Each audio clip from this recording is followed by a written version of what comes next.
એ વસ્તુ સૌથી વધારે ભ્રમિત કરશે, જે હકીકતમાં એકચ્યુઅલમાં છે નહીં, પણ આપણે લોકોને ભ્રમ માત્ર લાગે છે.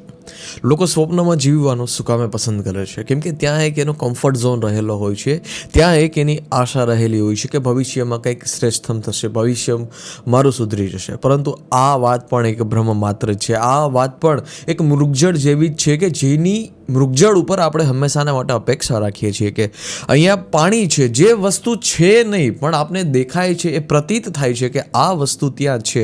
હકીકતમાં એનું કોઈ મૂલ્ય હોતું નથી. વાસ્તવમાં આપણે જોવા જઈએ તો એનું કોઈ કેન્દ્ર હોતું નથી, પરંતુ આપને કેવી અપેક્ષા બની રહે અને પછી એ અપેક્ષા આપણી છે પૂર્ણ થતી નથી, અને ત્યારે જ છે આપણે આપણો લય ખોઈ બેસીએ છીએ. આપણે જે વસ્તુ દેખાતી નથી એ વસ્તુને હકીકત માનીને બેઠા છીએ.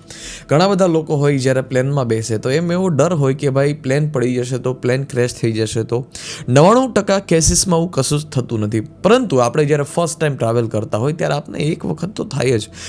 લાઈફ જે આપણે પૂરી સ્ક્રિપ્ટેડ રાખવા માગીએ છીએ, લાઈફમાં જે આપણે મુજબ ચાલીએ છીએ, આપણા જે કંઈ પણ સપના છે અથવા આપણા જે કંઈ પણ લક્ષ્ય છે એ લક્ષ્ય મુજબ જ આપણે આપણું જીવન વિતાવવા માગતા હોય, આપણે કમ્ફર્ટ ઝોનમાં જીવવા માગતા હોય, આપણે હંમેશાની માટે એક અપેક્ષિત જીવનમાં છે એ જીવવા માગતા હોય, એક ભ્રમિત જીવનમાં જીવવા માગતા હોય છે. મોટાભાગના લોકો છે એ પોતાના દૈનિક જીવનમાં એવું સુકામે વારંવાર બોલે છે કે ભાઈ ભવિષ્યમાં હું આ લક્ષ્ય હાસિલ કરી લઈશ, ભવિષ્યમાં હું આ લક્ષ્ય હાસિલ કરી લઈશ. કેમ કે એ પોતાના વર્તમાન જે અત્યારનો જે ક્ષણિક સમય ચાલી રહ્યો છે એ ક્ષણિક ક્ષણમાં છે એ આનંદિત ના હોય, એ ક્ષણિક ક્ષણમાં છે એ પ્રફુલ્લિત ના હોય. હું તમને કહું કે ભાઈ શું વધારે વ્યાખ્યાન તો તમને શું આપી શકું?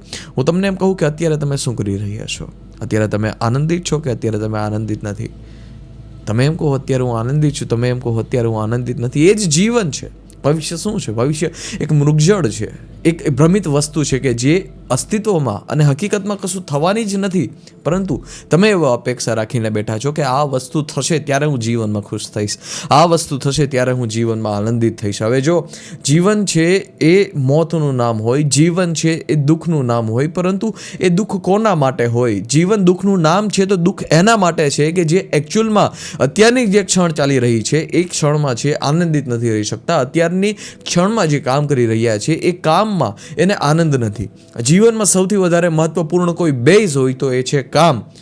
આપણે કોઈ પણ ઇમારત બનાવીએ તો એમાં બેઝ, સ્ટ્રક્ચર સૌથી વધારે મહત્વપૂર્ણ હોય. જે તમારા જીવનનો બેઝ શું છે? જો તમારા કામ છે એ શ્રેષ્ઠ દરજ્જાનું ના હોય તો તમારો જીવનનો બેઝ છે એ સૌથી નબળો છે, અને નબળા બેઝ ઉપર ક્યારેય શ્રેષ્ઠ ઇમારત છે એ બની ના શકે. પછી તમે ભ્રમિત જીવન જીવશો, એક સપનાનું જીવન જીવશો. સપનાનું જીવન છે એ જ તમને પાડી દેશે. સપનાનું જીવન ક્યારેય પણ તમને છે હકીકતમાં અને અસ્તિત્વમાં જીવવા નહીં દે. જ્યારે તમે સપનાની દુનિયામાં જીવશો ત્યારે તમે શ્રેષ્ઠ દરજ્જાનું કામ નહીં કરી શકો. શું હું તમને એમ કહું કે ભગતસિંહનું જીવન પૂરેપૂરું સ્ક્રિપ્ટેડ હતું કે ભગતસિંહે જીવનમાં શું કરવું છે, શું નથી કરવું? It's not a fact. આ સત્ય નથી. હું તમને એમ કહું કે બોસનું જીવન છે પૂરેપૂરું સ્ક્રિપ્ટેડ હતું. It's not a fact. જીવન છે સ્ક્રિપ્ટેડ છે જ નહીં, ને આપણે બધા જ લોકો જીવન સ્ક્રિપ્ટેડ બનાવવા માગીએ છીએ. ક્યાંક ને ક્યાંક ત્યાં જ છે જીવનની સૌથી મોટી યુદ્ધની બાધા છે એ શરૂ થઈ જાય છે. જીવનમાં શ્રેષ્ઠતમ લક્ષ્ય હાંસલ કરવા હોય, જીવનમાં શ્રેષ્ઠતમ ઊંચાઈ સુધી જવું હોય, જીવનમાં બોધને પ્રાપ્ત કરવું હોય તો સ્ક્રિપ્ટેડ જીવન ના ચાલે. 24 કલાક તમારી અંદર મહેનત કરવાની તાકાત હોય તો જ જીવન છે એ શ્રેષ્ઠતમ દરજ્જા સુધી પહોંચાડી શકો તમે. અને જો તમે કામ કરતા હોય, તમને સ્ટ્રેસ અનુભવ થાય, તમે કામ કરતા હોય, તમને કંટાળો આવે, તમારે કામ કરતા હોય, તમને રિલેક્સ થવાની જરૂર પડે, તો સમજી લેવાનું કે જીવન છે ખોટી દિશામાં જઈ રહ્યો છે. આપણે જે કામ કરી રહ્યા છીએ એ કામ દિશા જ છે આપણે ખોટી પકડી લીધી છે. તમે જે વસ્તુ કરવામાં છે આનંદિત ના રહી શકો એ વસ્તુને તમે જીવન છે એ કેવી રીતે બનાવી શકો? અસંભવ વાત છે. એક ખોટો નિર્ણય છે જીવન બરબાદ કરી શકે છે. એક ખોટો નિર્ણય છે એ જીવનની ખોટી દિશા તરફ જઈ શકે છે. અત્યારે તમે ન્યૂઝમાં જો કે બેંકના CEOs છે અથવા ટોપ ક્વોલિટીની સોફ્ટવેર્સની જોબ કરી રહ્યા છે, એ લોકો સુસાઇડ કરી રહ્યા છે. લોકો પોતાના દૈનિક જીવનથી ખુશ નથી. પર્સનલ લાઈફની અહીંયા વાત નથી થતી. અહીંયા પોતાની વાત થાય છે કે જે વસ્તુને છે આપણે જીવનનું કેન્દ્ર બનાવવાનું છે. પર્સનલ લાઈફ આ દુનિયામાં કોઈની સારી જ નથી હોતી. તમે કોઈ પછી બિલિયનર મિલિયનરની લઈ લો કે પછી બીજા કોઈ એક સામાન્ય વ્યક્તિને લઈ લો, એ વસ્તુ તમે નજરથી દૂર જ કરી દો.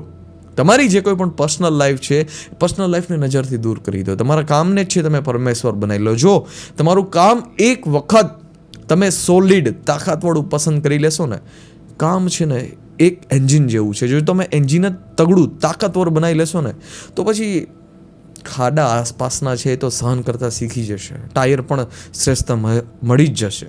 પરંતુ સૌથી પહેલાં જરૂરી છે તો એક સોલિડ ક્વોલિટીના એન્જિનની જરૂર છે.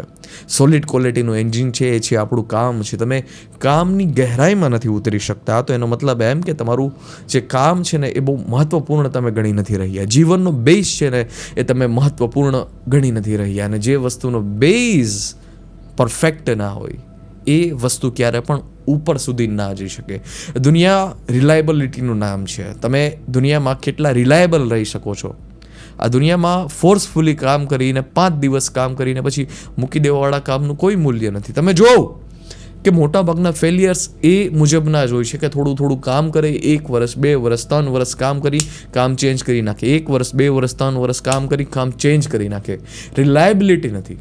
જીવન રિલાયબલ ત્યારે જ થશે કે જ્યારે એમાં શ્રેષ્ઠ ક્વોલિટીનું કામ આવશે. આપણે ભ્રમિત જીવનથી બચી જશું. આપને અત્યારે ખ્વાબ દેખાડવામાં આવે છે કે ભાઈ તમે આ કંપનીમાં આવી જાઓ એટલી ઇન્કમ થશે, આ કંપનીમાં આવી જાઓ તમારું પ્રાઇવેટ જેટ થશે, પરંતુ આ ભ્રમિત વાત છે.